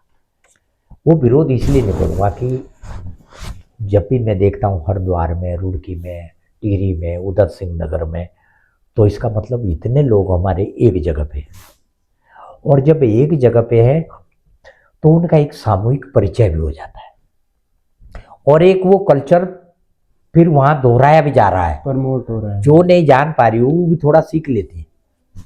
बच्चे भी देख रहे हैं क्या है हमारा ये। हो सकता है घर में ना ही आ रहे हो, मौका ही ना मिला हो, आते ही ना, तो वहां कम से कम अच्छा फिर औरों के लिए मैसेज है, जो लोग और देख रहे हैं वो हमारी एकता, ये एकजुटता का एक प्रतीक है। तो लोग देखते हैं अरे जौनसारी, अरे उनका तो मेला लगता है भाई। और फिर उतनी हरिद्वार में कभी आप देखिए, गांव में तो एक तान भी नहीं होती, वहाँ दो दो तानी लगी रहती है लेडीज नहीं तो अगर वही लोग अगर विश्व में आ जाए तो ज्यादा बढ़िया रहेगा ना। देखिए अब सपोज कीजिए आप किसी भी डिपार्टमेंट में, जरूरी है आपको 15 तारीख को छुट्टी मिलेगी, मजबूरी भी है, कोई जरूरी है, हमारा हमारा तो फिक्स है विश्व। अब मेरी छुट्टी थोड़ी फिक्स है, वो मजबूरी भी तो है ना। देखो ऐसी जगह तो आप होने की जब आप मर्जी आप तब चल दो, वहां उनका है कि उसके लिए उनको कोई छुट्टी नहीं लेनी पड़ती, वो एक सीमित दायरे में रहे, वहां छुट्टी की जरूरत नहीं उनकी पड़ती, वहां उनकी लेडीज भी चली जाती हैं और स्वयं भी वो 1-2 घंटे के लिए उपस्थिति दे देते हैं, ड्यूटी है फिर चल दिया। इसीलिए ये चीज, अब हम उसको ये कहें कि भाई तुम लोग ये सारे के सारे उस दिन, तो ऐसा है, ये मुझे असंभव लगता है। इस बारे में मैं किसी को ये नहीं कहूँगा कि ये आप गलत कर रहे हैं। ये देखिए वो इस चीज को कम से कम वहां तो जिंदा रख रहे हैं कि हमारा ये कल्चर है वो। अब हम ये कहते हैं भाई तुम 15 तारीख को घर ही आ जाओ, हमारा तो विश्व होगा, तो ऐसा करते हैं लोग प्रयास, लेकिन नहीं आ पाते। जिनको मिल जाती छुट्टी वो आ जाते हैं, जिसको नहीं मिल पाती वो नहीं आ पाएगा, वो विद फैमिली नहीं आ पाएगा फिर। तो ये तो रही बात। और पॉलिटिक्स को लेकर आपका क्या विचार है? देखिए चौहान जी, पॉलिटिक्स के बारे में तो मैं ऐसा है ना, तो मैं पॉलिटिक्स में हिस्सा लेता हूँ अपनी एक मतलब ऐसी राय अगर जैसे मौका मिले आपको। चुनाव जब आते हैं तो हालांकि बखूबी परिचित हूँ मुन्ना चौहान से, प्रीतम सिंह जी से। रामचंद्र नोटिया जी मेरा क्लासमेट है। अच्छा, क्लासमेट है मेरे। जब अभी खड़े हुए थे तो बिल्कुल वहाँ तो मीटिंग रखी, तो भाई वहीं अलग में और बैठा था कोई उनके पास, उसे उठा के बोला यहाँ आओ जरा, मेरे से ही पूछा क्या करना कैसे। क्लासमेट है मेरे। मैं इसमें ज़्यादा, मैं उनको भी कहा, मैंने प्रधानों को उनके हैंड ओवर कर दिया, बोले ये है ये देखिए बस अब यही करते हैं। बोले मेरा इसमें, क्योंकि मुझे महाराज के यहाँ से मेरी 2 टाइम की ड्यूटी महाराज के यहाँ, मैं कहीं ना जा पाता हूँ ना मैं भागीदारी ले पाता हूँ कहीं। मुझे तो सुबह भी पूजा करनी, शाम को भी पूजा करनी, मैं जा ही नहीं पाता, मैं समय नहीं दे पाता। अगर मुझे कहीं जाना तो मुझे दूसरे की उपस्थिति बनानी। तो पॉलिटिक्स के बारे में तो मेरा ये मानना कि ये तो जैसे चलता है वैसा ही चलता रहेगा। अब ये परिवारवाद या वो, तो परिवारवाद, देखो जी परिवारवाद का मुद्दा तो एक ये है कि अब आज से नहीं पहले से चला है, तब तो लोकतंत्र आ गया ना, तब तो पहले से चला है। देखो आप केंद्र से ही ले लो, जिसके पिताजी राजनीति में बेटा स्वाभाविक आ गया, उसमें कम चांस ऐसे होंगे जिसका बेटे ने कहा कि मैं नहीं जाता वो राजनीति में। अब जब जोड़ेगा वो, तो उसकी बैकग्राउंड राजनीति की बनी हुई है पहले। अब जब बाप की बनी तो बेटे की ऑलरेडी बन जाएगी। अब दूसरा जो खड़ा होगा उसको बढ़ानी पड़ेगी। अब इसमें तो जनता को एक रूप, जनता कभी एकजुट हुई नहीं, जनता ही की भी बड़ी कमी है इसमें, क्योंकि वो परिवर्तन होना चाहिए, परिवर्तन नया होना नेता चाहिए, आएगा नया नहीं तो- नेता। देखिए नए एक से एक काबिल ऐसे हैं जो जिनकी आवश्यकता है, बहुत लोग हैं अभी जौनसर बाबू में तो काफी नेता है, जो युवा नेता है जो उठ रहे हैं, जिनकी आवश्यकता है। लेकिन जिनकी आवश्यकता हमें वो जीत करके नहीं आ सकते, जीत के आ नहीं सकते तो हम बैठा नहीं सकते, उनको चुन ही नहीं रहे लोग। उनको हम बैठा नहीं सकते। ये एक अब जो उनकी पैठ बनी हुई है, तो भाई वो जो बाप सक्सेस था तो बेटा भी उनका ऑलरेडी बैकग्राउंड बना हुआ है, फील्ड बनी हुई है। इसमें तो ये जनता एक हो नहीं सकती, जनता की खुद की कमी है, जनता की जनता इसमें ये खुद जनता है, वो नहीं क्योंकि बदलेंगे तो भाई कैसे चुनना जनता ने, तो जनता देखो ना इसको कि हमने क्या करना है। तो उनके वो तो हमारी तरफ तो 2 ही नेता है, एक मुन्ना चौहान है और एक प्रीतम फिर चौहान है। तो अब प्रीतम जी ने भी अपना बेटा उठा दिया इस बार, बस अगले बिल्कुल साल विधायक हो जाएगा। बिल्कुल बिल्कुल बिल्कुल हो जाएंगे, बिल्कुल होंगे, होना है। उनसे देखो, पहले उनके फादर थे शायद। फिर उनके फादर थे, गुलाब सिंह जी थे। इससे बड़े तो राजा ही बना दो। ये देखो ये चीज, ये जनता, एक जनता ने एकजुट नहीं होना है और इनको उसका लाभ ही। जनता ये मुन्ना सिंह जी को जब आंदोलन में वो ये उनको ब्लॉक प्रमुख वगैरह बनाना, ये सब जनता की देन रही, हाईलाइट करना। जबरदस्ती कालसी ब्लॉक का प्रमुख बैठाएगी अगर किसी ने, वोट दीजिए। उस टाइम तो ये वोटिंग का वो था, प्रधानों के वोट पड़ते थे उस टाइम, प्रधान देते वोट। तो अपने अपने क्षेत्र के प्रधान को आगे अगर दूसरे को वोट देते तो देख लेना गांव में घुस के दिखाना, तो सबको एक होकर के तब मुन्ना सिंह चौहान को ब्लॉक कर दो।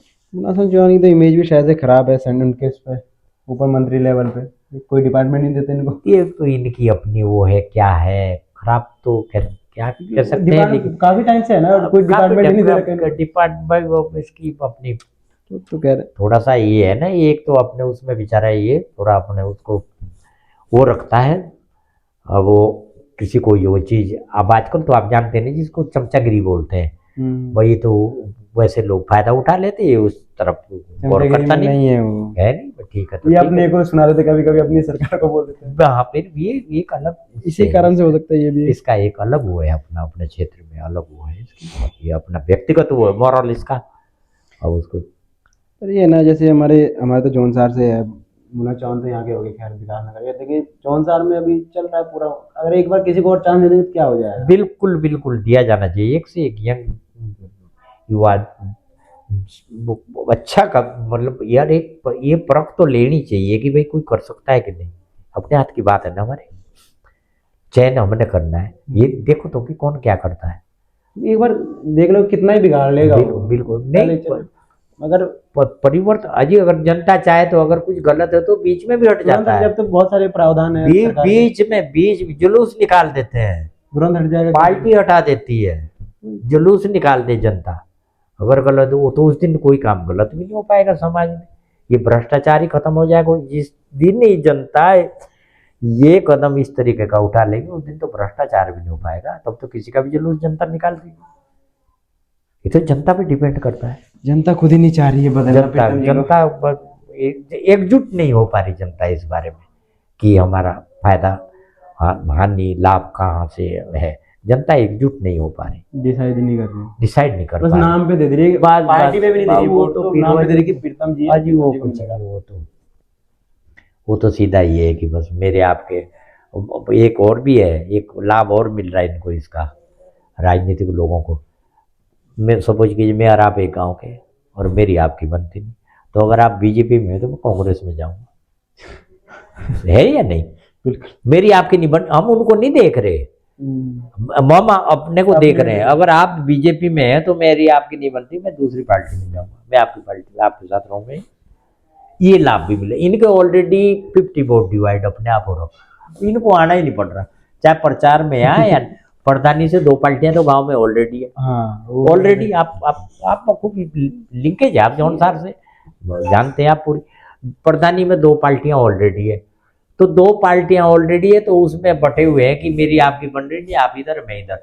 अब जब विधायक है उसमें विधायक आने नहीं पाएगा, अगर आएगा भी तो गांव में ना बिल्कुल मत जाओ, वो वोट मिलना ही मिलना है, आप जाएं आप पैसा लगाएं या ना लगाएं, वो वोट आपका सेविंग हो रखा है, क्योंकि वो मेरी और आपकी वजह से हो रखा है, हम तो ऑलरेडी बट गए ना। काम की तो दूर की बात है, वो पूछना ही नहीं कुछ, मुझे आपके एंटी जाना, मैं तो विरोध करूंगा ना आपका, मैं उनका विरोध नहीं कर रहा हूँ, मैं आपका विरोध करूंगा कि मेरे को आपने एक कैंडिडेट को पटाया कि इनको देना वोट, में जाकर के वो वोट बिल्कुल मत देना, उधर देना वोट, हम खुद डिवाइड है हम उसमें, उनको जरूरत नहीं आने की, उन्होंने ऑलरेडी इस चीज को गवर्नमेंट ने ये इस तरीके की पॉलिसी है जो प्रधानी की जो बनाई है ऑलरेडी, इनको अपनी सुविधा के लिए इनको करना नहीं पड़ रहा कुछ, ना राज्य सरकारों को ना केंद्र सरकारों को, इन्होंने ऑलरेडी वो बीज गांव में बो दिया, और वो सोच नहीं रहे हमारे। और हमने और जब पहले ये स्याणा प्रथा थी वो कोई मतलब नहीं था, विधायकी का होता था एक चुनाव, बाकी चुनाव में तब तक गांव एकजुट थे, ये हमारे सामने आई है प्रधानी प्रथा, एकता थी पहले भी, एकता थी, कोई भी था ही नहीं, बस उसमें देने थे वोट खाली विधायकी स्तर पे, उसमें कोई गौर नहीं करता था, जिसका देना दे दे पहले भाई, न्याय भी वही करते थे, बिल्कुल बिल्कुल वो तो आज भी क्षेत्रीय स्तर पे हमारे आज भी हुई वो प्रथा, हमारे आज भी बिल्कुल प्रचलित है, और इससे बल्कि कई अपराधों पे हमारे, हम जिस दिन ये प्रथा खत्म हो जाएगा उस दिन तो अपराध भी बढ़ जाएंगे। सामाजिक स्तर पे अंकुश बहुत लगा हुआ है इस पे, वो समाज का डर है, उसको डर है कि अगर मुझे बायकॉट कर दिया समाज ने समाज से तो और लेकिन इससे कौन डरता है? ये शासन स्तर की व्यवस्था है, शासन प्रशासन में कोई नहीं डरेगा। जेल चला जाऊंगा 2 दिन फिर आ जाऊंगा, इससे नहीं डरनी। उससे पुलिस में डर रह के वो ऐसे ऐसे सामाजिक प्रथा से नहीं, डर। आप खुद प्रशासन में आप ऐसे बोल रहे हैं कि डर नहीं है प्रशासन का। प्रशासन का डर इसलिए नहीं ना, वो जेल चला गया जमानत पे, फिर छूट के आ गया, शर्म नहीं है वहाँ की, वहाँ शर्म है उसको। गांव में शर्म, गांव में शर्म है। वो डर डर उसको इसलिए नहीं कि जेल भेजना है ना, प्रशासन ने जेल भेजना है, उससे ज्यादा क्या ही इससे करना क्या करना, गोली तो मार नहीं सकते। जेल भेजना है, जेल भेजना है, चला गया, बेल हो गई, फिर आ गए। गांव में एक ही गांव में तो ये पता किसी आदमी को पाई काट कर त्याड़ा भी ना दौड़े तो उसके लिए उस शर्म की बात हो जाती, वो वैसे ही हैंड ऑफ समर्पण कर देगा अपने को। लोग बोल कि अरे यार मैं तो समाज में उनके घर के पूरों को सबके लिए उनकी रहन ध्यान सबको ये हो जाएगा कि शर्म की बात की यार इनको त्याड़ा कर रखा। त्याड़ा मतलब क्या है? समझ क्या हो गया? बाइकआउट, बाकआउट कर दिया उसको, मतलब तो समाज से हमारे साथ न किसी मरने में न बोलेगा जीने, कुछ मरने में न जीने में, हर चीज से उसको वंचित कर दिया जाएगा। उसके न शादी में बुलाएंगे न शादी में जाएंगे, उसके यहाँ कोई घटना होगी ना उसके यहाँ जाएगा कोई, ना उसको कोई किसी में, तो कैसे रह लेगा आदमी समाज के बिना। ये प्रक्रिया बहुत अच्छी है हमारे यहाँ, विलुप्त ना हो। और ये मात्र पूरे भारत में सिर्फ जौनसार बाबर में और कहीं नहीं। बाबर में भी है, जौनसार में भी। अभी मैं गढ़वाल में ऊपर नौकरी करता था तो वहाँ कोई नहीं, वहाँ तो घास भी काटते हैं, तो थाने में आते हैं, मेरा घास काट दिया। अरे हम कहते थे बोले यार घास के लिए थोड़ी है पुलिस रखी हुई, लेकिन जाना जब 2-2 दिन बैठे रहे बेचारे, फिर औरत भी आ गई, हाथ जोड़ रहे चलो जी, तब जाना पड़ता था। वो घास के मामले भी पुलिस को निपटाने पड़ते हैं। हमारे यहाँ ये प्रथा है कि 1 रुपया दिया, पंचायत बैठी, गांव के सम्मानित लोग आए और उन्होंने निर्णय, और जब गांव के 10 लोग 20 लोग 50 लोग कोई निर्णय लेंगे तो वो निर्णय कभी गलत नहीं होता, बिल्कुल वो उचित निर्णय ही होता है। सबसे सस्ता न्याय बोल सकते हैं, मतलब 1 रुपए में न्याय हो रहा है। 1 रुपए में, तो ये 1 रुपए नालस्ती होती थी। और फिर कभी ये था किसी ने ज्यादा गलत है, इस पे डांड लगा दो। डांड क्या हो गया? दंड दिया उसे, आर्थिक दंड। उस पे ये कि वो इतना बड़ा नहीं कि कोई कहना 500 रुपए दंड दे तू, तेने इसको गाली दी वही पंचायत के अंदर। दंड मतलब दंड के ऊपर डिपेंड करता है कितना दंड लगाना। वो सीमित है, वो 100 रुपया 500, इससे ऊपर तो बड़े दंड कहीं नहीं। तो वो आदमी को ये लगता था हो इसको दंडित कर दिया, बेइज्जती, वो बेचारा उसको शर्मिंदा, मात्र उसके लिए पनिशमेंट एज ए पनिशमेंट वह यहाँ तक सीमित था। है तो सरकार को भी थोड़ा सा जौनसार बाबा से सीखना चाहिए, मुझे तो लगता है। बिल्कुल नहीं है, आई यही बात है, कई उस पर चर्चाएं होती है इस बारे में, लेकिन ये है कि अब और जगह तो ये लागू नहीं हो सकता ना।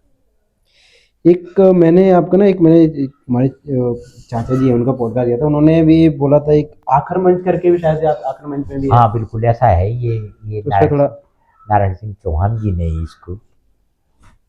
इसको इसकी जो पहल और इसको जो एकजुट और एक सूत्र में जो इकट्ठा किया वो नारायण सिंह चौहान जी की देन। उस इंसान ने इसको, मैं तो बल्कि इससे जुड़ा, मैं तो अपने वैसे कई जैसे रामलीला वगैरह देखने चले गए हमें, तो मैं वहाँ के लिए, मुझे इसके लिए समय नहीं करना, मुझे किसी पे कोई चीज़ दिमाग में आई करना है कि इस पे कविता, तो मैं आज कल कई प्रोग्राम में आज कर देता हूँ, मुझे इतना लंबा समय नहीं लेना पड़ता। तो नारायण सिंह चौहान जी ने जब इनका 3रा सम्मेलन हुआ सैया जी, एक मेरे गांव का भी इसमें जुड़ा हुआ, तो मुझे भी मैसेज आया कि भैया आप लोग पहुँचते, तो मेरे पे कविता थी, मैं भी गया। अब इन्होंने वहाँ में बैठा रहा, मैंने नारायण सिंह चौहान जी को कहा बोले यार चौहान जी मेरे भी मुझे समय नहीं। अब इन्होंने कुछ चर्चा करी आपस में, पता नहीं जुड़े हुए होंगे उससे, तो मुझे समय नहीं दिया। फिर अगली बार जब चौथा ये यहाँ हुआ आखर मंच के नाम से कवि सम्मेलन, तो चौहान जी का मुझे फोन आया कि भैया आपको भटजी ऐसे, बोले भाई मैं नहीं चौहान जी, मुझे ना तो हाईलाइट होने की जरूरत, मैं तो अपने सिंपल अपने उसके लिए करता हूँ, मैं तो मेरे तो वो दिमाग की उपलब्धि है, बना दिया और कहीं इनवाइट हो गए तो सुना दिया, बाकी मुझे इससे कोई ना लाभ लेना है, मेरा ना यूट्यूब है ना मुझे लाभ लेना है, मैं तो परे रहता हूँ। मैं तो उस दिन भी उठाए 100 रुपया दे दिया भैया, मैं मुझे इधर नहीं कुछ चाहिए, मुझे इसका लाभ भी नहीं लेना। तो तब बोला नहीं मामा जी इस बार आपको जरूर आना है, और आया और समय दिया मुझे। तो समय दिया तो इससे पहले इनके 3 सम्मेलन हो गए थे, मेरे ख्याल में कोई कवि सम्मेलन के नाम से जानता नहीं, आपके बाद ही हुआ है मुझे ये। जब ये कविता वायरल हुई तब लोगों को लगा कवि, क्योंकि इस पे जौनसार बाबर का जो गांव का समाज इंटरेस्टेड हुआ इसमें, बिल्कुल, जो गांव में रह रहा है, गांव में रह रहे, वो जुड़ ये गया। चर्चा हुई इंटरेस्ट। और जो बाहर वाले अब मेरे से भी जुड़े हुए, मेरे कम से कम 50 होंगे, तो 50 ने एक एक ने 20-20 को, तो ये तो लाखों में व्यू चला गया था उसका। नहीं उनमें भी चर्चा चली, कोई कोई साले क्रिटिसाइज भी भेजते थे मुझे लिख के कि यार तुझे हम ही मिले, और मतलब जैसे तो होता गिर निकले, बिल्कुल। फ्रेंड सर्किल में, तो बहुत भी हो गया। तब से ये हाईलाइट हो गया कि कवि सम्मेलन में कोई चीज है। फिर वो देहरादून गए थे हम। देहरादून वाले में तो मैं भी था देहरादून आपके साथ। देहरादून में मैंने 2 सुनाई थी, बल्कि उसमें एक तो आधारित यही थी कि जैसे कोई बेटा बड़े मुश्किल गाँव से से। पढ़ाया लिखाया और फिर वो विदेश चला गया, फिर पिताजी ने क्या क्या कैसे कैसे किया, तो तब उस पे एक कविता वो थी। हल्की सी दूसरी वो कर्मचारियों पे थी। हल्की सी लाइन सुनाते थे आप? वो उसमें ये था कि जॉन सर में चलेगा, कोई दिक्कत नहीं। ये मैं थोड़ा सा डायरी मेरी अलग रहेगी, नहीं तो मैं उसमें यही था कि ऐसे कुछ था शायद, जॉन सर बावर की कार है दीना, ऐसे कुछ करके था, मैंने सुना। जौनसार बाबू पे ही थी वो। हाँ। कि थोड़ा रोक लें थोड़ा सा।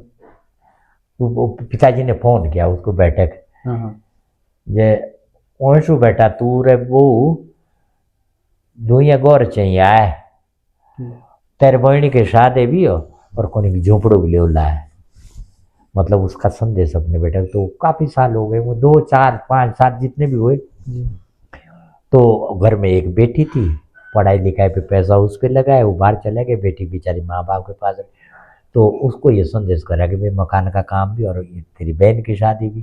तब उधर से उसने उसका मैसेज आया कि ओशु ओशु बहनी का शादी है मुझे बाबा आऊँ जरूर आऊँगा, और शादिया का जो खर्चा होला चाहे मैं आप ही उठाऊंगा। बोल तो दिया, लेकिन अब थोड़ी सी वैसे और सब याद करने में मुझे वो लगेगा लिखे हुए। तो अब वो मैसेज कर दिया, लेकिन आया शादी में भी नहीं। फिर शादी में भी नहीं पहुंचा। तब उसके बाद फिर फ़ोन किया उन्होंने कि यार क्या कैसे, तब फ़ोन नहीं लग रहा था। कुछ दिन बाद उधर से ही फ़ोन किया, फिर क्या हो गया होगा घर में शादी ब्याह हो गई। तब करा कुछ झूठ बोल दिया कि मैं बीमार पड़ गया था, मैं एडमिट रहा उस टाइम, और घरवाली भी साथ रही, हम तो बाद में तो बड़े मुश्किल। तब माँ बेचारी उसकी माँ वो ऑनलाइन थी फ़ोन पे, माँ बाप बैठे, तब माँ सुन ली। तब माँ ने वो कहा कि उसको दे बउआ भर दे फूंडा फोन। तब बहू से बात करी की थी, ये बोल कि बहू नहीं करी बल्कि बात इधर। तब बोला कि ये बोला आजकल मेरा बेटा ठीक है कि नहीं है। रवि नाम से संबोधन किया था हमने कि ठीक है कि नहीं है, और मुझे क्यों नहीं बताया तुमने, अगर ऐसा होता तो मैं अपना जेवर भेज देती उसके लिए। वो फिर भी संवेदना व्यक्त कर रही है माँ, और वो उधर हंस रहे हैं कि बस ठीक है, टाल दिया, पागल बना दिया। कुछ दिन बाद बुढ़ा बीमार पड़ गया, मरने के कगार पे आया, तब फोन किया तब भी नहीं आया। बुढ़ा भी मर गया। उसके बाद माँ ने भी बेचारी ने अपना वो मकान पकान किया क्या करना, बेटी चली गई थी, मकान भी बेच दिया, वहाँ की सब प्रॉपर्टी बेच दी, अपने मायके चली गई। फिर गांव वालों ने फोन किया कि अभी तेरी कोई जरूरत नहीं है आने की, ना तेरी कुछ रहा यहाँ ना कुछ है, अब तुम वहीं रहते ना, तो हमारे गांव की नाक कटे। इस पे आधारित है, और बहुत इमोशनल। उसमें मेरे खुद के भी आंखों में आंसू आ गए थे जब मैंने उसकी रचना करी। और जिन पे ये गुजरी वो बिल्कुल रो देंगे वो लोग। वो अपने से रिलेट करेंगे ना, उन चीज को अपने से बोलेंगे कि ये तो बिल्कुल बाकी मेरी वैसे कहानी जो है। बाकी जो वैसे मेरी कविता है वो सब हास्य है, हास्य कवि के उससे मैं। आप सुनते रहते हो यूट्यूब में, सुरेंद्र शर्मा हरियाणा के कवि सुनते होंगे आप शायद। वो साक्षात मैंने कभी सर मैंने उसका, जब मैं कोतवाली गाजियाबाद में 83 में, तो साक्षात उसको लास्ट में बचाते थे। तो वहाँ तो कभी ये थोड़ी, वहाँ तो 50 की लिस्ट वो रहती है यूपी स्तर पे, और विशेष कवि सम्मेलन किया जाता है बीआईपी स्तर पे। तो सुरेंद्र शर्मा को लास्ट में बचा के रखते थे कि इसकी वजह से भीड़ रुकी रहेगी। और वो जैसे ही मंच पे आया और हंसना पहले से ही, पहले मतलब उसका खड़ा होना और उसका हंसना, जनता का हंसना। तो सुरेंद्र शर्मा हास्य कवि। तो मेरी जो कविता है उसमें सारांश भी है और किसी पे आधार भी और हास्य भी है, जड़ से जो मतलब अपनी हास्य भी है। अब आप देख रहे होंगे बीच बीच में हास्य का भी है। बिल्कुल बिल्कुल। फोन वाली वो पूरे हास्य की पहले थी है। जय एक कविता मैंने गांव में करी थी अपने, जो रामलीला थे हमारे, तो वो भी कर्मचारियों भी गौर है आओ ना गौर, हाँ वहाँ ऐसे ही है कुछ वो शब्द। हो जे गौर वाड़े मांगो तो गौर किच ना दे, गौर हो तो नूड रे ना वो तो गौर गोरवाड़े मांगो तो गोरवाड़ा गोरो गाँव तो गोरो तो किसी ना देनो और गोरे गोरे आवले तो नून रे दाड़ रे बेसार भी गोरे से चलेनो वापस के लिए मतलब माँ माँ बाप से और घी भी और ये तीन सब चीजें कुछ- अलग अलग कविताओं में अलग अलग वो है मेरा उसमें।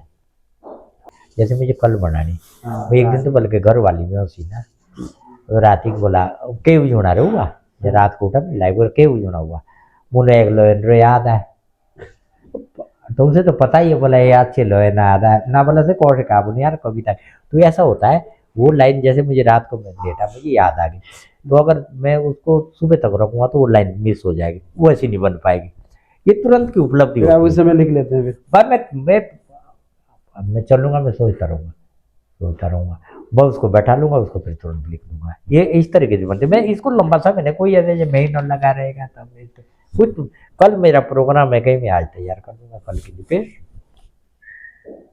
याद फिर अगर उसको पूरी सुनाने को वो मुझे याद नहीं तो रहेगी मैं उसको पढ़ के ही कर पाऊंगा। ठीक ठीक वो तो हर सोशल मीडिया पे प्लेटफॉर्म में अगर सुनना चाहे कोई तो संतराम भट्ट जी के नाम से अगर आप सर्च करेंगे ना कहीं से भी यूट्यूब पे वो मिल जाएगी आपको आपकी कविताएं आ जी, जाएगी। जी, मैं जी। तो काफ़ी सुनाऊँ मेरे को वैसे ये कि ये ना ऐसे लंबी कविता रहती तो याद नहीं होती है तो हाँ वह याद याद नहीं नहीं। याद नहीं होती। तो बहुत बहुत धन्यवाद भट्ट जी थैंक यू आपका हमें समय धन्यवाद देने के आपका लिए। भी धन्यवाद आप हमारे घर पधारे और आप हमारा प्रचार प्रसार अपने नहीं चैनल हमारा के तो क्या माध्यम से आपकी करने वजह के से हम लिए प्रचार प्रसारित होंगे thank वैसे you। तो आप ऐसे ही जो मतलब और आप काफी- इसमें इंटरेस्ट लेते रहिए हम आपको कुछ ना कुछ नया बिल्कुल देते बिल्कुल रहेंगे। दोबारा आप जरूर मिलने का मौका दीजिएगा ना। थैंक यू तो ये एपिसोड यही समाप्त होता है बाकी आपसे अगले एपिसोड में मुलाकात होगी। थैंक यू धन्यवाद। धन्यवाद।